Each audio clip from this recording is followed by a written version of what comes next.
Bismillahirrahmanirrahim. Assalamualaikum warahmatullahi wabarakatuh. Bismillah, alhamdulillah, wassalatu wassalamu ala rasulillah wa ala alihi wa sahbihi wa mawalah, amma ba'd.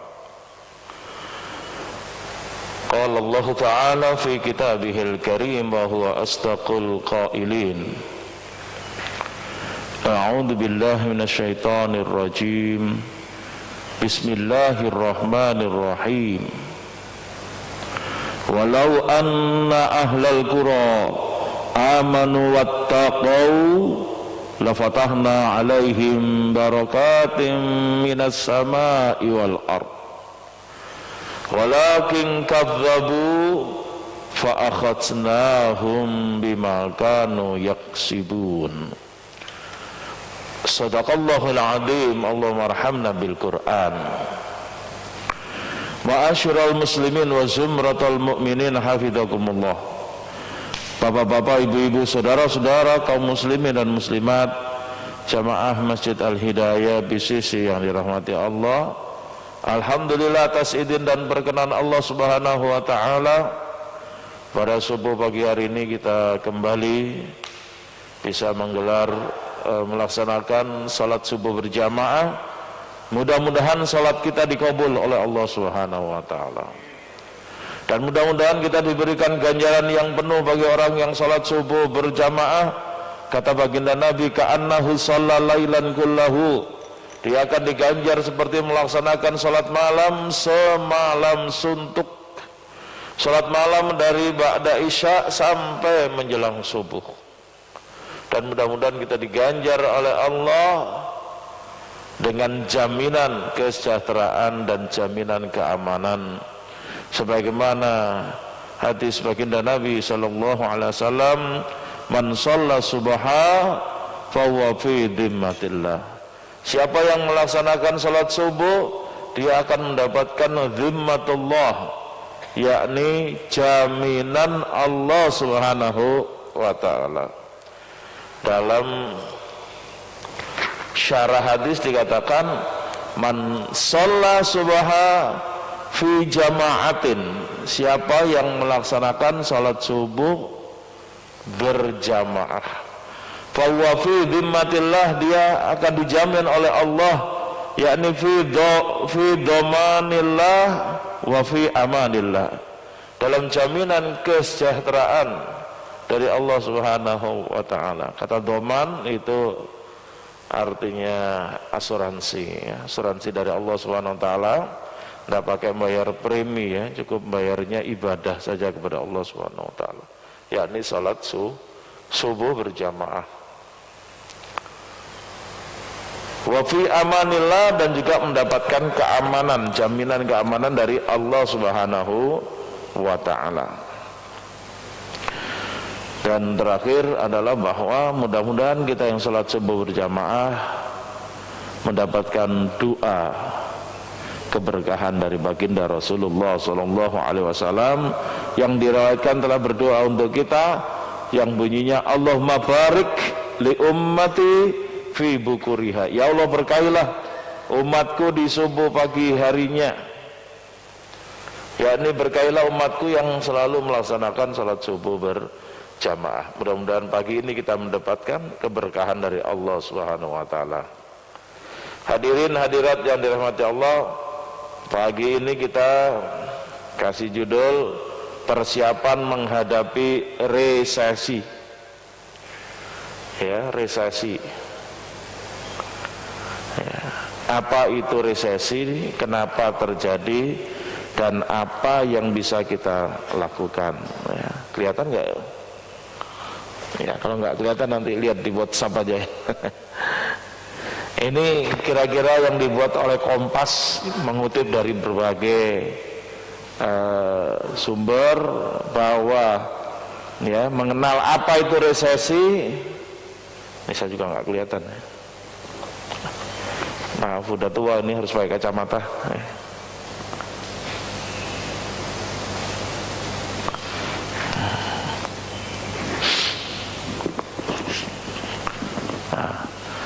dampak dari pandemi virus Corona COVID-19 yang masih berlangsung membuat sejumlah negara mengalami resesi ekonomi. Antara lain yang sudah menyatakan adalah Amerika Serikat, Korea Selatan, Jerman, Italia. Alhamdulillah Indonesia belum, ya. Saya nggak tahu ini karena telat menyatakan atau memang benar-benar belum, ya. Saya nggak tahu, ya. Karena kadang-kadang di Indonesia ini datanya kadang-kadang kurang valid, ya. Yang pasti kata para ahli juga Presiden juga mengatakan kuartal kedua minus 5,23 pertumbuhan ekonomi. Kalau akhir kuartal ketiga, yaitu bulan ini akhir kuartal ketiga, kalau juga minus lagi berarti resesi. Karena resesi ukurannya adalah 2 kuartal berturut-turut terjadi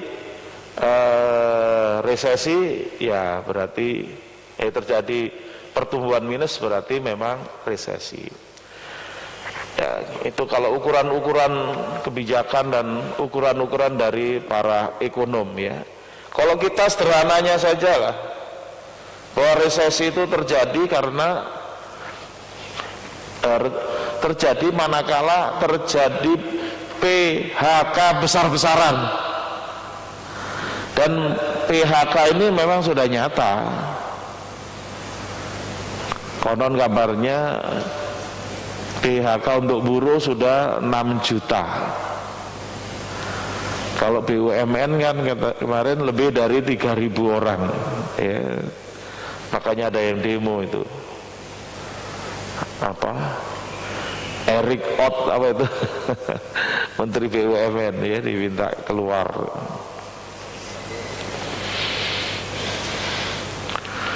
Baik, saya kira tidak akan saya detailkan tentang resesi.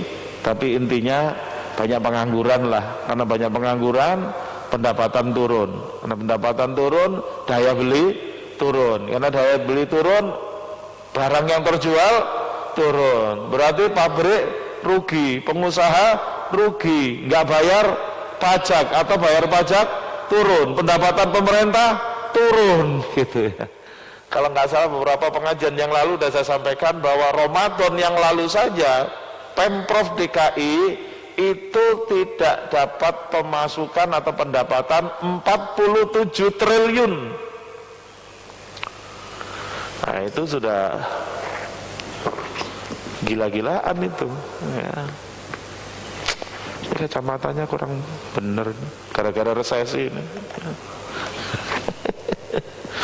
Padahal udah saya beli yang terbaru ini.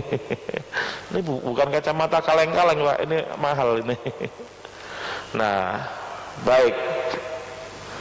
Sekarang kita analisa, kenapa sih kok jadi resesi? Menurut saya, pertama salah paham terhadap pandemi corona. Efeknya adalah salah kebijakan. Kalau salah paham, ya salah kebijakan. Tapi ini menurut saya loh ya, analisis saya, ya.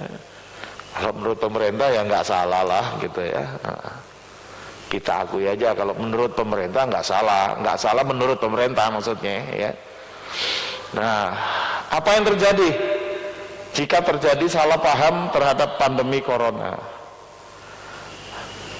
Karena menggunakan WHO sebagai rujukan, satu-satunya rujukan atau rujukan utama paling tidak, sehingga akhirnya menggunakan kebijakan WHO. Ketika WHO mengeluarkan kebijakan social distancing, maka diperintahkan stay at home, ya, atau work from home. Padahal stay at home ini udah pasti bakal menimbulkan pengangguran, pasti bakal itu. Tapi dilapisi dengan narasi work from home katanya. Work from home itu hanya terjadi bagi instansi-instansi yang punya sistem dan finansial yang cukup, baru bisa. work from home itu.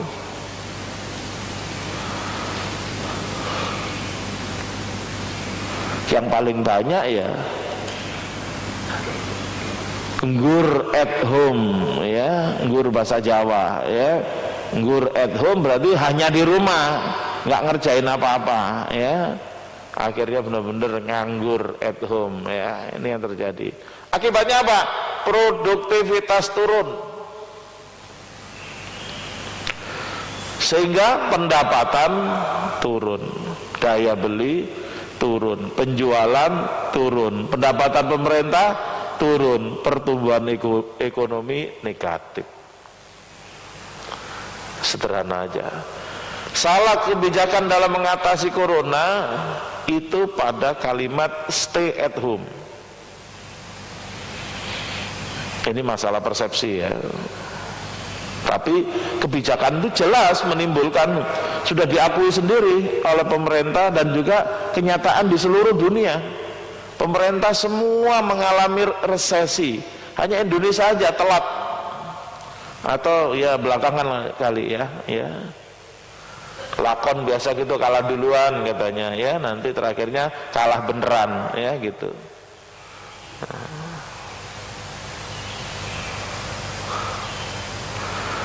Produktivitas turun, penjualan turun, maka pendapatan perusahaan juga turun. Karena pendapatan perusahaan turun, PHK naik.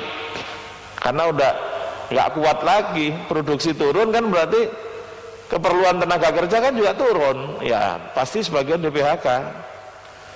Ya. Pendapatan masyarakat turun, karena PHK naik, pendapatan masyarakat turun, daya beli turun, kembali yang tadi. Jadi ini menjadi lingkaran setan. Tapi di samping itu, karena mengikuti WHO, ada yang namanya social distancing. Akibatnya apa? Menutup masjid, melarang jamaah sholat 5 waktu, melarang jamaah Jumat. Apa dampak kebijakan ini? Menutup pintu-pintu keberkahan. Ya, ini yang saya kasih di bawah itu dengan catatan ini negeri-negeri Islam yang punya dasar negara ketuhanan yang Maha Esa, yang pasif percaya kepada Allah Subhanahu wa Ta'ala. Kalau di Amerika mungkin mereka nggak ada yang percaya pada Tuhan. Contohnya George Soros itu nggak percaya pada Tuhan. Jadi bagi mereka menutup masjid, menutup gereja yang nggak ada masalah.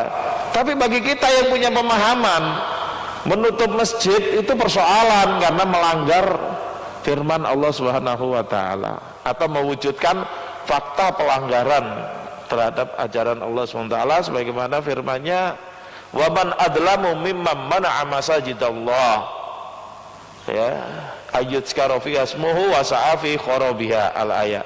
Siapa yang lebih zalim daripada orang-orang yang melarang disebut asma Allah di dalamnya. Jadi karena dilarang digunakan masjid itu ditutup, ya. Kemudian melarang sholat Jumat, ya, melanggar firman Allah, ya ayyuhalladzina amanu idza nudiya lis-sholati min yaumil jumu'ati fas'au ila dzikrillahi wa dzarul bai', surat Jumat. Akibatnya pintu-pintu rezeki tambah tertutup. Nggak ada campur tangan Allah dalam membuka pintu rezeki, gitu. Karena pemerintah menganggap nggak ada Allah itu, yang ada WHO, gitu. Allah itu nggak ada. Ini. Lalu bagaimana mengatasi resesi?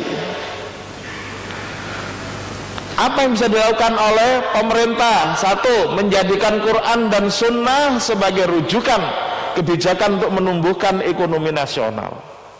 Waduh, kebijakan pemerintah kok pakai agama sih Pak Ustadz? Kok pakai Quran dan Sunnah kan berarti pakai agama. Kok pakai Tuhan? Ya pakailah, kita kan negara berdasarkan ketuhanan yang Maha Esa. Kita bukan PKI. Harus pakai, kalau nggak mau pakai, itu PKI namanya. Begitu. Ini kalau saya ngomong tinggi nanti dibilang ekstrim, dibilang radikal. Tapi alhamdulillah sekarang yang dibilang radikal itu good looking gitu. Mudah-mudahan saya termasuk yang good looking. Jadi gampang aja sekarang untuk menjadi radikal, asal kita good looking, kemudian hafid Quran, ya gitu. Itu ciri-ciri radikalisme, ya. Iya toh Pak.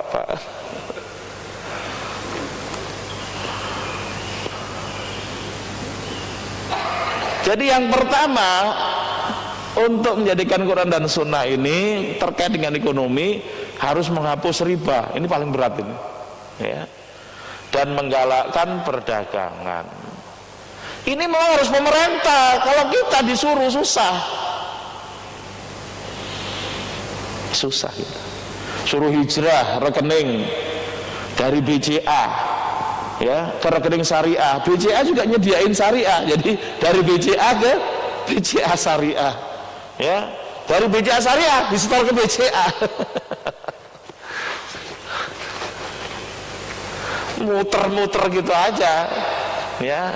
Kita pindah dari BCA ke BSN, dari BSN disetor ke Mandiri. Wah, kita nggak ke situ, kita ke BNI Syariah, dari BNI Syariah disetor ke BNI, dari BRI Syariah disetor ke BNI. Kan begitu kan kalau nggak salah nih, ya. Kalau salah mohon maaf saya. Jadi masih terkena surat Al-Baqarah ayat 275 279. Jadi kalau sistemnya masih gini, ini resesi belum apa-apa sekarang ini. Kalau bapak-bapak seandainya hidup di zaman tahun 1929 sampai 1939, itu jauh lebih parah. Itu bukan lagi resesi, tapi sudah depresi. Bahkan bukan hanya depresi, tapi Great Depression. Jadi depresi besar. Itu saya kira lebih parah. Sumbernya apa? Riba. Baca aja teori Lord Keynes, ya, Keynesian, itu begitu. Kalau yang sudah diterjemahkan bahasa Indonesia ditulis oleh Anwar Iqbal Quraisy, itu ada itu. Saya pernah baca.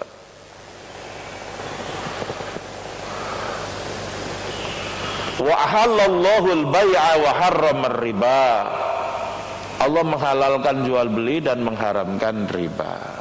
Kemudian dalam ayat berikutnya, yamhaqullahu riba wa yurbis shadaqat. Allah akan menghancurkan riba dan akan menumbuhkan sedekah. Kalau matematika manusia memang kalau riba itu ya pasti tambah.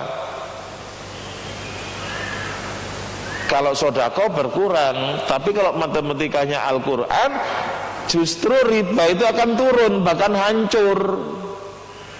Sedekah yang kita berikan tapi nambah begitu. Nah, tinggal kita believe it or not, ya, percaya Quran apa tidak, gitu. Nah, ciri-ciri radikalisme adalah percaya Quran. Ini negara udah nggak karu-karuan ini. Yang kedua, pemerataan ekonomi. Surah Al-Hasyr ayat 7, ya, menjadikan Quran sebagai rujukan kebijakan ekonomi itu selain menggalakkan perdagangan dan menghapuskan riba. Menghapuskan ini harus dari kepala negara, ya. Apakah Rasulullah pernah mencontohkan menghapuskan riba? Jelas, ayatnya jelas. Rasulullah sendiri dalam kebijakan jelas. Rasulullah mengatakan ketika di Haji Wada, Rasulullah mengatakan kullu riba maudu'un wa awwalu riba maudu' atau wudi'a riba Al-Abbas bin Abdul Muthalib. Setiap riba dihapus, kata Rasulullah. Ini kalau bahasa kita mungkin dekret presiden lah gitu kira-kira. Ada dekret presiden, ya, seluruh riba dihapus. Riba yang pertama dihapus, riba pamannya, yaitu Al-Abbas bin Abdul Muthalib. Mungkin kalau Pak Jokowi sekarang bisa mengeluarkan dekret menghapus seluruh riba, diswitch seluruh bank-bank itu jadi syariah semua, dengan meninggalkan sistem riba. Ya, dan bank-bank itu bisa melakukan kegiatan ekonomi. Sekarang bank itu kan nggak boleh melakukan kegiatan ekonomi, hanya boleh ya kredit, tabungan kredit gitu aja, deposito gitu aja. Nah, jadi ekonomi tidak real. Ya.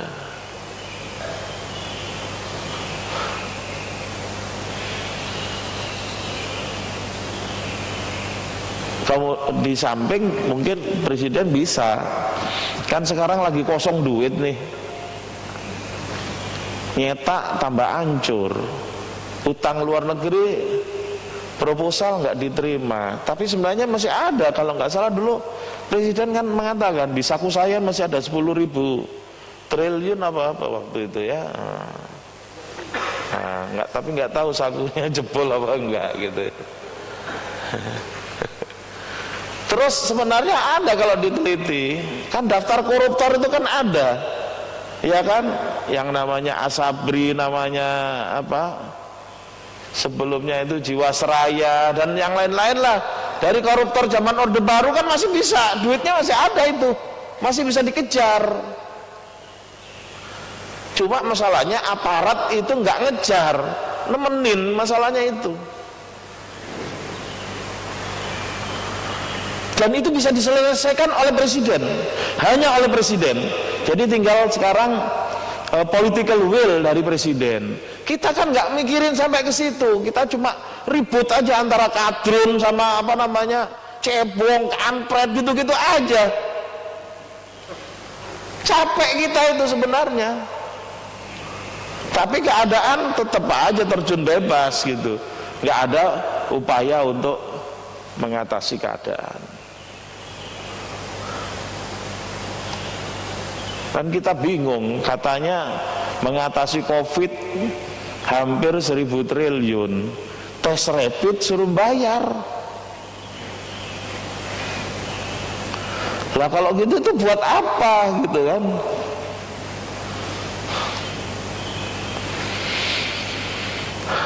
Ntar kalau protes-protes gini radikal. Jadi al-hasr itu pemerataan ekonomi, jadi nggak boleh harta itu cuma muter-muter di kalangan konglomerat, apalagi di kalangan asing dan asing. Ini yang harusnya diterapkan oleh presiden, ya. Kalau memang percaya kepada Allah yang Maha Kuasa, Tuhan yang Maha Esa, itu hukum dari Tuhan yang Maha Esa. Surat Al-Hasr ayat 7 itu. Buktikan aja kalau itu bukan hukum dari Tuhan yang Maha Esa. Ya.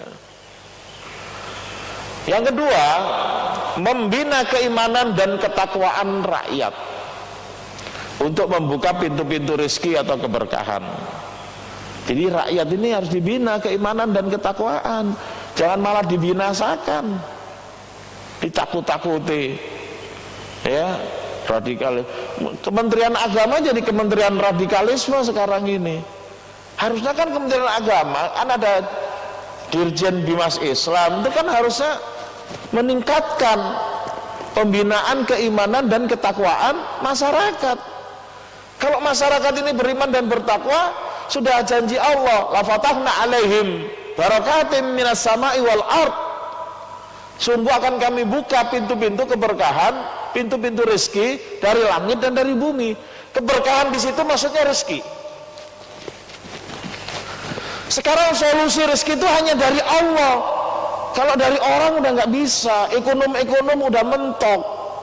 Negara-negara donor udah mentok, udah nggak mau kasih utang lagi. Nyeta uang bisa bunuh diri. BI nggak mau nyeta uang, kecuali apa itu uang apa kemarin? Ya uang peringatan kemerdekaan aja, tapi nggak jelas itu. Ya. Hanya minta kepada Allah sekarang. Lah minta kepada Allah itu hanya dengan iman dan takwa. Itu. Jadi kalau mau gerakan itu, presiden mempelopori gerakan iman dan takwa betul-betul. Menggerakkan seluruh struktur. Jangan malah pemerintah takut mengurus DKM-nya jadi radikal. Karena yang kemarin dengan adanya gerakan 212, fakta ya dari segi sholat jamaah di mana-mana, di kantor-kantor pemerintah, di BUMN, di musola-musola kereta, di mal-mal, semua mengalami peningkatan yang pesat. Lalu muncullah penelitian iblis yang mengatakan itu terpapar radikalisme. Masjid-masjid BUMN terpapar radikalisme. Saya selidiki apa maksudnya sih? Oh, jamaahnya banyak sekarang. Kalau yang disebut dengan moderat itu kalau subuh satu soft tidak cukup, nah itu moderat. Ya. Tapi kalau di sini tadi banyak soft ya radikal ini masjid ini. Sebenarnya gampang kalau mau jadi moderat. Ya. Ya udah jangan sholat aja gitu loh. Cuma kita apa mau kita terpedaya oleh istilah-istilah yang mereka buat, sedangkan resiko di akhirat kan kita tanggung jawab masing-masing, betul tidak? Awalu ma yuhasabu yaumal qiyamah as-sholat. Yang diperiksa pertama kali di hari kiamat itu sholat kita, Pak. Kalau sholat kita beres, insya Allah pemeriksaan yang lain-lain beres. Tapi kalau sholat sudah nggak beres, wah berat itu kelihatannya. Ya. Kemudian membina keimanan dan akhlak pelaku usaha. Keimanan para pelaku usaha. Nah sekarang ini aneh di Indonesia, keimanannya nggak jelas.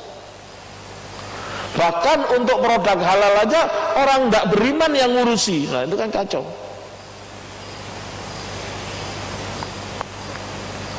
Mestinya An-Nur 37 jadikan pedoman ya, bagaimana membina rijalun la tulhihim tijaratun wala bai'un adzikrillah al-ayah. Bagaimana mewujudkan para entrepreneur yang tidak dilalaikan oleh bisnisnya. Berarti apa? Dia ahli dzikir tapi juga pebisnis. Dia pebisnis tapi juga ahli dzikir. Nah di kita ini kan kalau yang sudah ahli dzikir nggak bisa bisnis, kalau yang sudah ahli bisnis nggak pernah dzikir gitu. Nah ini yang harusnya dipakai ya. Kemudian akhlak daripada pelaku usaha. Hancurnya suatu usaha kata Nabi, yadullah ala syarikaini. Tangan Allah di atas dua orang yang bermitra. Malam yakun akhaduhuma, selama tidak berkhianat salah satu di antara keduanya. Ini hancurnya sebuah bisnis biasanya ada pengkhianatan. Sama dengan hancurnya negara kalau pejabat-pejabatnya berkhianat begitu. Yang ketiga, menghidupkan sholat jamaah sempurna, shaf rapat dan lurus, dan taklim di masjid-masjid. Ini shaf kita ini masih renggang. Nah ini perlu didiskusikan oleh para ulama.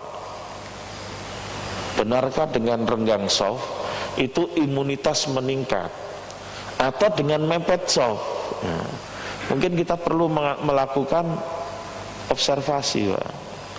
Ya, diperlukan sukarelawan Masjid Al-Hidayah ini misalnya ya, 10 jamaah rapat terus gitu, 14 hari mati enggak gitu aja. Kalau mati insya Allah mati syahid Pak ya gitu, langsung dikubur aja, nggak usah dibawa ke rumah sakit ya, nanti pakai peti nguburnya kalau rumah sakit ya. Tapi kalau misalnya rapet ternyata 14 hari enggak mati, 28 hari nggak mati, 6 bulan nggak mati, lah buat apa sampean benggang-benggang itu? Ada nggak yang berani di sini? Pak Anton tolong dicatat sukarelawan nanti. Hah? Ya jadi kita tuh sebenarnya takut sama pengawasan atau bagaimana gitu ya. Ini, hah? Kenapa? Yang sholat di sini. Kenanya apa? Positif. Iya. Jadi sebenarnya ini perlu penerangan yang lebih jelas tentang apa namanya COVID ya. Nanti ada poinnya kalau nggak salah. Poin berikutnya.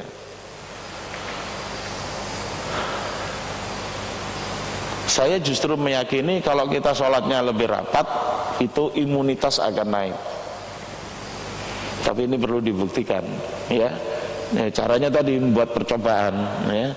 Cuma percobaan itu siap terpapar ya, siap terpapar COVID dan siap mati gitu.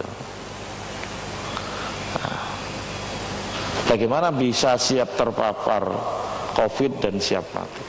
Ini Pak orangnya nih saya tunjukkan. Ini yang lagi nyuting saya ini. Ini pernah memaparkan diri di antara para pasien COVID selama seminggu. Dites 3 kali swab dan 1 kali rapid, hasilnya negatif semua. Ini orangnya masih hidup ya, nggak bohong ini ya. Jadi dipaparkan di satu rumah sakit yang kredibel lah, bukan rumah sakit kaleng-kaleng ya gitu. Tapi nggak bisa saya buka di sini, kode etik ya gitu. Kenapa dia nggak terpapar? Emang di Lauhil Mahfudz nggak tertulis dia terpapar gitu loh. Kalau terpapar udah mati, nggak bisa datang sekarang gitu loh. Kalau mati bagaimana Pak Ustadz? Innalillahi wa inna ilaihi rajiun gitu aja ya. Nah gitu. Nah ini masalahnya, kita takut masalahnya ya. Nomor 4, apa yang dilakukan oleh pemerintah? Membuat penerangan yang benar dan lengkap tentang pandemi COVID-19 yang faktanya diserupakan dengan wabah taun. Jadi ketika terjadi wabah taun itu nggak ada stay at home, yang ada stay at work, ya tetap kerja orang-orang tuh. Banyak yang mati memang, 25.000 di Syria itu di zaman Mu'ad bin Jabal, zaman Abu Ubaidah bin Al-Jarrah ya. Cuman berita yang sampai ke kita untuk mendukung stay at home dan social distancing itu hanya percakapan ataupun kebijakan Umar, di mana Umar mengatakan ya sesuai hadis Rasul, saya nggak masuk situ, saya nggak masuk situ ya. Ditanya Umar, apa Umar Anda nggak percaya dengan takdir? Oh saya percaya dengan takdir, cuma saya menghindari takdir terkena taun, wabah taun, menuju takdir tidak kena wabah taun gitu. Nah ini biasanya dipakai ya oleh MUI, ulama-ulama Al-Azhar untuk mendukung social distancing. Nah, padahal peristiwa itu tidak hanya itu, riwayat itu tidak hanya itu, ada lagi riwayat yang lain. Yang waktu itu jadi gubernur kan Abu Ubaidah bin Al-Jarrah, meninggal Abu Ubaidah bin Al-Jarrah. Pertanyaan kita, apakah Abu Ubaidah bin Al-Jarrah itu bodoh kok tetap di situ? Tidak. Dia mengikuti sunnah Rasul juga. Dan dia mati di situ, dia dapat syahid. Karena menurut hadis Bukhari begitu, kalau ada di suatu kota, di situ ada wabah, maka jangan pergi dari kota itu.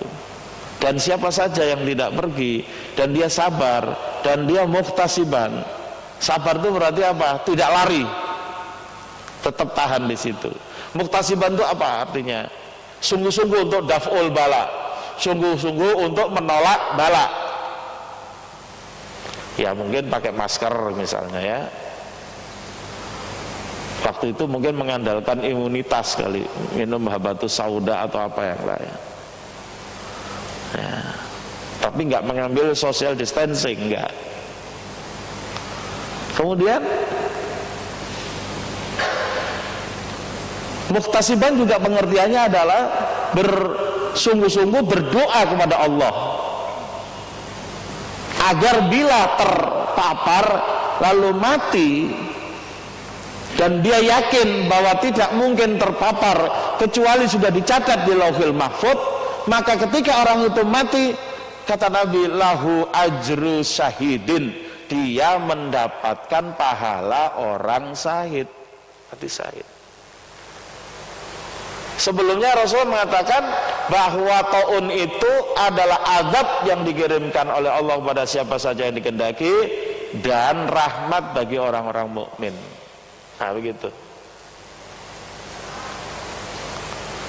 Nah jadi kalau orang mati di situ itu dapat rahmat. Rahmatnya apa? Dia dapat pahala mati syahid. Nah sekarang kan kita kan nggak tahu Pak, kira-kira kita mati ini kapan? Kan nggak ada yang tahu ya.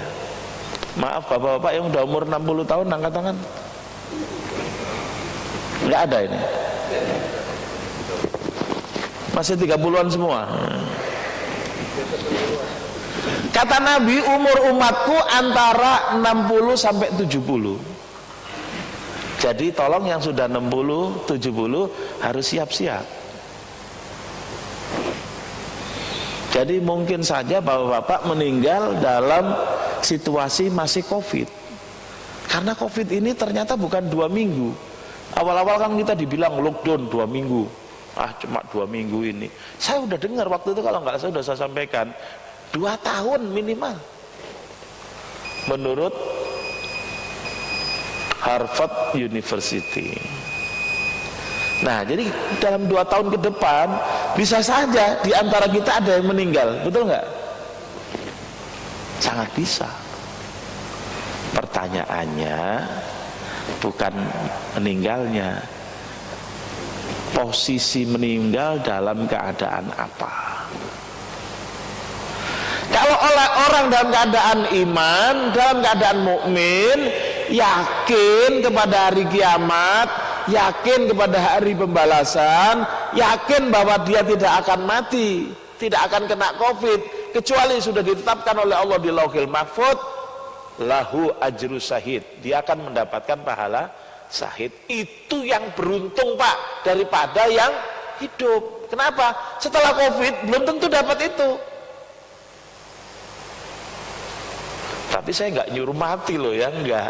Ini persiapan aja, persiapan. Jadi jangan salah paham juga bahwa ada orang mati kena COVID, sampai di mana itu, di Tasik apa di mana itu ditolak. Kami menolak orang yang mati karena COVID. Lah itu orang mati syahid kok dibilang ditolak. Itu rahmat Allah kok ditolak. Harusnya kita terima. Itulah yang dilakukan oleh Abu Ubaidah bin Al-Jarrah, yang kata Nabi dia adalah aminu hadil ummah, orang yang paling amanah di antara umat Islam, namanya Abu Ubaidah bin Al-Jarrah, penakluk negeri Syam, sekaligus dia menjadi gubernur negeri Syam dan mati dalam keadaan kena wabah taun. Setelah itu gubernurnya diganti dengan Mu'ad bin Jabal. Pada saat Mu'ad bin Jabal menjadi gubernur, Amr bin As, ya, wakilnya atau pembantunya lah, mengatakan, wahai gubernur, ini kan gubernur sebelumnya udah meninggal, dan banyak rakyat kita yang meninggal, sampai 25.000 loh Pak. Bagaimana? Ini saran saya, kita ke gunung aja, kita berpencar, supaya penyakit itu, wabah itu hilang. Ini yang kemudian disimbolkan oleh para alim ulama ya sebagai social distancing, dan itu tidak salah gitu. Itu benar. Tapi Mu'adz bin Jabal mengatakan, enggak, saya enggak akan ke gunung, saya memang mau cari mati syahid, katanya. Ya. Kan sekarang anak muda semboyannya itu kan gitu, iskariman au mut syahidan. Ya ada kesempatan ini, COVID-19 ini bisa mati syahid di sini. Malah ada anggarannya katanya kalau ada orang mati kena COVID. Nah, akhirnya meninggal juga Mu'adz bin Jabal, diganti Amr bin As menjadi gubernur. Maka kebijakannya diterapkan pada ke gunung, dan kemudian ya berhenti memang wabah taun itu. Tapi pertanyaan kita, apakah Mu'adz bin Jabal dengan dia berdiam di kota itu dan mati kena COVID, apakah berarti dia bodoh? Siapa yang berani bilang Mu'adz bin Jabal sahabat Nabi orang bodoh? Dia, kata Nabi, alimu hadhil ummah, yang paling alim di antara umat Islam itu adalah Mu'adz bin Jabal. Bapak-bapak kalau belajar usul fikih, pasti nama Mu'adz bin Jabal itu akan muncul bima takdi. Ya, kan dia diangkat jadi gubernur kan, di Yaman kan. Kemudian ditanya Rasulullah, kamu nanti akan memutuskan perkara dengan apa? Bi kitabillah. Wa ilam tajid, kalau enggak engkau jumpai, bi sunnati Rasulullah. Kalau enggak engkau jumpai, ajtahidu wala alu, aku akan beristihad walaupun aku tidak serampangan. Itu yang oleh Rasul disebut paling pintar. Tapi dia memang ingin mati syahid, ya.